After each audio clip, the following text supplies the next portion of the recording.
Muy buenos días, muy buenas tardes, muy buenas noches a todos nuestros internautas de Proceso Digital y Departamento 19 hasta donde nos ven.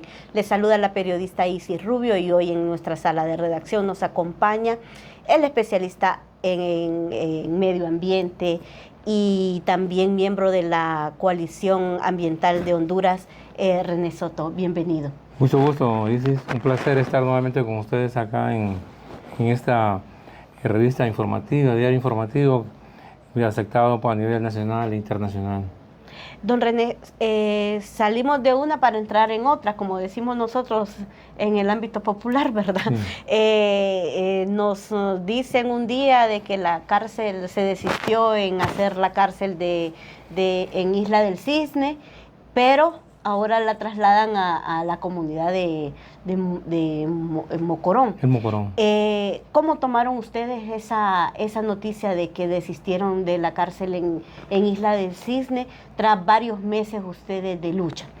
Bueno, en primera instancia, debo decirte que nosotros no hemos descartado la posibilidad de una construcción de un centro penitenciario en las Islas del Cisne, mientras no se derogue el decreto, el PCM que dio origen al proyecto de construcción de la cárcel para 2.000 privados de libertad en las Islas del Cisne. Eso sigue vigente. En derecho, lo que se hace en derecho tiene que deshacerse en la misma vía, tiene que anularse ese decreto. Mientras tanto, va a seguir latente y con la posibilidad de construirse en los próximos años, en los próximos meses, en cualquier época. Tienen que eliminarse ese decreto en primera instancia.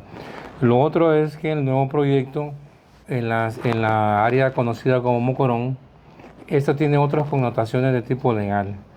A nosotros nos tiene muy impresionados y preocupados porque justamente la representante del Ministerio de Defensa, la titular, es una abogada especialista en ciencias jurídicas y sociales. Y ella debería haber sabido de que para poder entrar a las jurisdicciones de territorios indígenas, en este caso de la Mosquitia, que son áreas que pertenecen a los consejos tribales, son 12 o 14 consejos tribales, no puede disponer de una área, de una jurisdicción que tiene un dominio especial. En este caso, nosotros hemos visto que ella, quizás ella no lo puede entender, pero en la idiosincrasia de los grupos étnicos, el llegar sin ninguna autorización y sin ningún permiso es constitutivo de una ofensa fuerte, grave. Está como que yo llegue a su casa y abra la puerta y me siente en la sala. Eso es una situación muy irregular. Y entonces mencionaba al inicio de que ella debió haber conocido de que estas áreas están protegidas legalmente desde el punto de vista por el Tratado 169 de la Organización Internacional de Trabajo. Y no solamente eso, sino que eso demanda una consulta libre, previa e informada a los consejos. Y mientras tanto no se realice ese impasse, ella va a estar fuera de ley. Fuera de ley. El otro aspecto que también nos demanda preocupación, porque es la titular de ese ministerio, y mientras siga desconociendo o ignorando los aspectos legales que tiene nuestra legislación hondureña, precisamente en la ley ¿cómo se llama?, de la gobernanza, en este momento olvido el nombre, de la administración pública, la ley de la administración pública, en su artículo 6 y 7, menciona de que el tema de planificación es el eje motriz de la administración pública. Y en el artículo 7 se refiere a que la administración pública obedece o debe de obedecer a ciertas instancias jurídicas y pone en primera instancia la Constitución de la República y en segunda instancia los tratados internacionales. Entonces, desconocer eso, cualquier estudiante de Derecho de segundo o tercer año sabe de que esas cosas son inviolables, no se pueden pasar, ¿verdad? Eso es lo que se refiere a la administración pública. Y también la misma Constitución de la República, en su artículo 17 y 18, refiere de que cuando hay una discrepancia con las leyes nacionales y un tratado internacional, prevalece el tratado internacional. Entonces, le estoy señalando aspectos jurídicos que la abogada, como dice ser que es, no debió haber pasado, debió haber primado. Primero debió evacuado esa instancia para después proceder, sí, siempre y cuando los consejos tribales aceptaban ir a un proceso de diálogo. Solamente ellos tienen la potestad de decir sí o no. Entonces, eso es como que nosotros pidamos una visa para ir a otro lugar y que esté pendiente ese visado. Mientras tanto, ese proyecto que puede quedar en suspenso, así lo miramos nosotros, y si continúa, va a ser constitutivo de la violación no solamente de la Constitución de la República, sino de la misma ley de la administración pública, de los tratados internacionales. Y ahí hay una cadena de tratados que también se van a violar, como es el Acuerdo de París, en donde Honduras fue uno de los países, de los primeros 5 países que ratificó ese Tratado de París, donde nos comprometemos a proteger las áreas, a disminuir el tema de cambio climático mediante el proceso de reforestación y recuperación de áreas. Si no me recuerdo, el Estado de Honduras se comprometió en casi 1.300.000 hectáreas de bosque nuevo. Pero esto es contraproducente porque cuando estamos hablando de un área forestal propuesta esa es otra connotación, que el área de Mocorón es una reserva forestal propuesta, que está incluido en el listado del Instituto de Conservación Forestal.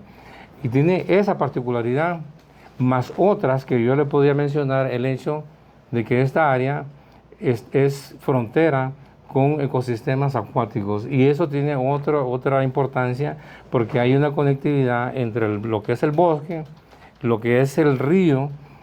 Por el hecho de estar cerca de un río, si no mal me recuerdo, creo que el río Cruta, que es colindante con esa área de Mocorón, la ley manda de que debe haber una protección del bosque de ribera. El bosque de ribera es el que se establece a ambos márgenes de los ríos por una distancia de 100 metros. Entonces estamos hablando de aspectos técnicos y legales que imposibilitan la construcción del proyecto. Y hay otra arista interesante, que es el impacto social. Una vez que en el supuesto caso, vamos a decir un supuesto caso de que se construya esta cárcel, va a haber un impacto social terrible. ¿Y a qué me refiero? 20.000 personas privadas de libertad, con los 3 tiempos de alimentación, en desayuno, almuerzo y cena, con energía eléctrica, con aseguramiento de agua potable, y afuera una población indígena que ha sido abandonada por siempre, en donde la dieta de muchas familias es arroz y mango. Y mientras en el centro penitenciario van a haber médicos, van a haber psicólogos, van a haber psiquiatras, van a haber hasta un chef, puede ser que haya por el asunto de la comida. Entonces a nosotros como coalición nos parece un absurdo, nos parece un proyecto abominable, porque en cierta forma lo consideramos como una ofensa a la dignidad de las personas que están padeciendo miseria, cuando deberíamos de ir con un proyecto de desarrollo integral de los Mosquitia, que eso es lo que están demandando esta gente. Está demandando empleo, está demandando seguridad, salud, nutrición, atención a los buzos, que muchos de las familias, los padres o los hermanos terminan lisiados porque el único medio de sobrevivencia es justamente la pesca, la captura del camarón, de la langosta. Y entonces ahí hay un impacto terrible que nosotros, como vivimos en tierra firme, adentro, no sentimos esas necesidades. Pero esas son la visión, es una visión holística, es decir, tener una visión de todo lo que puede acontecer en esa zona, y que en vez de ir con una propuesta de este tipo, salimos con una, como decimos nosotros en el voz populi, con una carambada de esta, porque no se puede llamar. Y hay otro aspecto que me gustaría resaltar, es que los mismos problemas que se presentaban en la construcción en las Islas del Cisne son los mismos en Mocorón. porque ahí van a haber desechos sólidos, van a haber aguas negras. ¿Cómo se llama? ¿Y dónde van a depositar esto? Lo van a tirar en el Campo Santo, que tienen estos grupos donde descansan los ancestros de toda esta familia. Eso va a ser algo, yo no sé qué haría usted, pero si alguien se va, como decimos nosotros, a tirar los heces fecales sobre la tumba de mis ancestros, yo soy capaz de agarrarlo a trompadas. Y eso es lo que va a ocurrir ahí. Porque esta gente, esos aspectos son muy delicados. Estamos hablando de otra cultura, estamos hablando de otros orígenes, de otras creencias. Entonces, en términos generales, esto es lo que está aconteciendo. Nosotros sabemos que técnicamente es imposible poder construir un centro de esa magnitud en tan poco tiempo, porque hay que tener en cuenta de que este gobierno ya va de salida. Si le sumamos los malos meses que tenemos por el tema de la lluvia, va a ser imposible. Es decir, que contamos técnicamente con 3, con 4, 5 meses o más, 6, para poder construir esta infraestructura, y va a demandar una logística que no la tenemos. Entonces, ¿qué va a ocurrir? Va a ser una obra inconclusa, va a ser una obra que va a demandar mucha erogación de nuestro presupuesto nacional, del presupuesto que sale de los contribuyentes, de los impuestos que paga usted, de los que pagan los amigos televidentes, los que están viendo, de nuestros impuestos, van a ir a botar ese dinero allá, y porque no se pudo haber invertido en otros procesos, como le mencionaba anteriormente, en procesos de construcción, de mejoramiento de las personas, de la calidad de vida. Entonces, es una bola, no voy a decir una bola de nieve, es una bola negra, ¿verdad? Que de problemas, de un rosario de problemas. Entonces, nosotros nos han calificado que somos parte del crimen organizado, ¿no? La Coalición Ambiental de Honduras está conformada por un grupo representante de colegios profesionales de Honduras, el Colegio de Arquitectos, el Colegio de Ingenieros Ambientales, el Colegio de Biólogos, los 2 colegios forestales están ahí representados, más el asesoramiento del Colegio de Abogados. Entonces, ¿qué estamos hablando? Estamos hablando del sector profesional de Honduras. Y ahí no hay delincuencia, ahí lo que vamos a encontrar son técnicos con experiencia, científicos, escritores. Es lo que hay ahí, y lo que estamos señalando es precisamente porque el país no puede seguir en ese camino. Nosotros sentimos que la calidad del hondureño ha bajado, la calidad de vida ha bajado. El país no ha crecido, el país ha decrecido. Eso quiere decir de que nosotros, todos los hondureños, tenemos que estar atentos, porque no podemos seguir en ese camino. Ese es un camino en caída libre, donde nos va a llevar a todos hacia un abismo donde no vamos a salir. Y es como se llama, es absurdo hablar de riqueza, de pobreza en un país que tiene tantos recursos naturales. Y quiero puntualizar esto. En Finlandia, por ejemplo, que es el país de primer orden ahorita, donde la calidad de vida es número 1, por ejemplo, los bosques se cortan a los 80 años. Se cortan a los 80 años. O sea, hay que esperar toda una vida para cortar los bosques, por una particularidad muy especial. No entran los rayos solares perpendiculares como entran en el trópico, en el subtrópico, sino que entran diagonalmente. Entonces, por eso los bosques crecen en forma muy lenta. Pero en Honduras, nuestros bosques de pino, en el caso del Mocorón, usted si va al Mocorón va a ver una gran densidad de árboles por hectárea. Y nuestros bosques crecen y los podemos intervenir cada 5 años. Cada vez que intervenimos nuestros bosques de pino, cada 5 años con planes de manejo, los bosques crecen, van creciendo hasta tener 45 o 50 años, en donde podemos cortar los últimos árboles que quedan con diámetros grandes y de gran altura. Porque en la medida que vamos sacando, vamos raleando, sacándole por hectárea, vamos disminuyendo la densidad o número de árboles por hectárea, los que quedan van creciendo en diámetro y en altura porque no hay menos competencia. Entonces, ¿qué quiere decir esto? Que Honduras es un país que todos los hondureños podríamos vivir mejor si hubiese realmente una planificación, si dejáramos de despolitizar las instituciones públicas, por Dios santo, Y aquí va otro tema. Quiero terminar esto porque este es un hilo que no termina. El gobierno de Honduras tiene que cambiar muchas cosas, políticas públicas. Los presupuestos asignados a las diferentes secretarías deberían de tener un medidor, deberían de tener metas, porque hasta el momento es como ganarse la lotería. Usted como ministra no tiene necesidad de rendir cuentas, porque no está de acuerdo a un tema específico, a un indicador de crecimiento. Entonces, a grandes rasgos, a manera de general, este es nuestro planteamiento, nuestra visión sobre este tema. Hoy la ministra Moncada dijo de que sí iban a hacer consultas con miembros de los pueblos indígenas, pero no con los que estaban vinculados con el narcotráfico. Y hemos visto desde la semana antepasada y la semana pasada que todos los pueblos se han pronunciado, ancianos, todos se han pronunciado en contra. ¿Cómo valora usted esas palabras? Me parece que es una ofensa. Yo diría que no debería de seguir hablando, por no decir no seguir abriendo la boca, porque cada vez que ella se refiere a estas comunidades, a esta gente, está ofendiendo sus creencias y su idiosincrasia.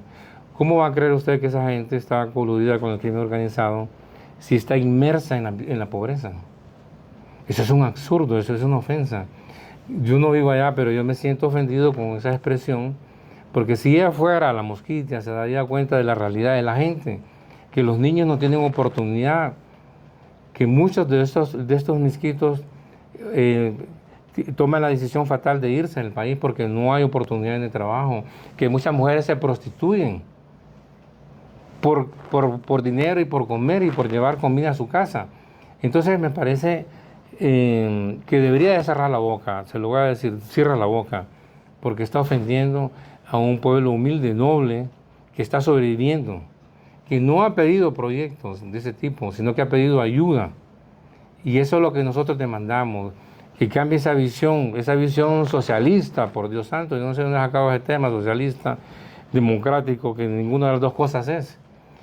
Y aprovecho la oportunidad para llamar la atención del sector profesional de Honduras, que debemos de pronunciarnos todos los profesionales de Honduras tienen que pronunciarse sobre este problema, porque lo que acontece en la Mosquitia nos compete a todos, porque los que están allá no son gringos, no son rusos, si son misquitos, si pertenecen a un grupo étnico, los tahuascas, los pech, hablan inglesa, los garífunas, pero tienen un factor común, son hondureños como nosotros, son hondureños. Y nosotros, aunque estemos distantes, estamos dispuestos a seguir hablando por ellos y protegiéndolos, ¿verdad? Hablando por ellos porque no han tenido acceso a la educación como lo tuvimos nosotros. Nosotros estamos en esa lucha y vamos a continuar.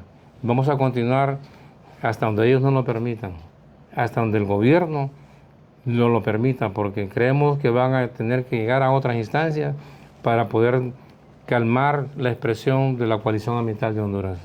Y ya para culminar, don René, las Fuerzas Armadas también dicen y justifican de que el terreno donde se va a construir la cárcel es de ellos. ¿Es justificación esa para poder hacerlo? Desgraciadamente el ejército anda más perdido que la misma ministra. Eso fue una consideración de los pueblos que están ahí en cederles, porque es que no le han dado. Cederles para que construyesen un centro militar que era en aquel entonces, cuando sucedió eso, para protección de los recursos de la reserva que están ahí, nada más, y para tener alguna presencia militar. Pero no es que se los han donado, no es que son dueños, ¿verdad? Eso es un disparate como los que estamos oyendo de parte de la titular de la Secretaría de Seguridad. Yo le diría al general Roosevelt y también a la ministra que busquen los libros, busquen los textos, lean la Constitución de la República para que no anden tan perdidos. Cada vez que ustedes hablan, nos ofenden a todos los hondureños porque esas noticias salen a nivel internacional y no es justo que a nivel internacional crean que todos los hondureños somos tan ignorantes como ustedes. Entonces, por favor, sean más prudentes. Gracias, don René, por acompañarnos este día. Esta y otras entrevistas pueden seguirlas a través de todas nuestras plataformas digitales. Pasen todos, muy buen día.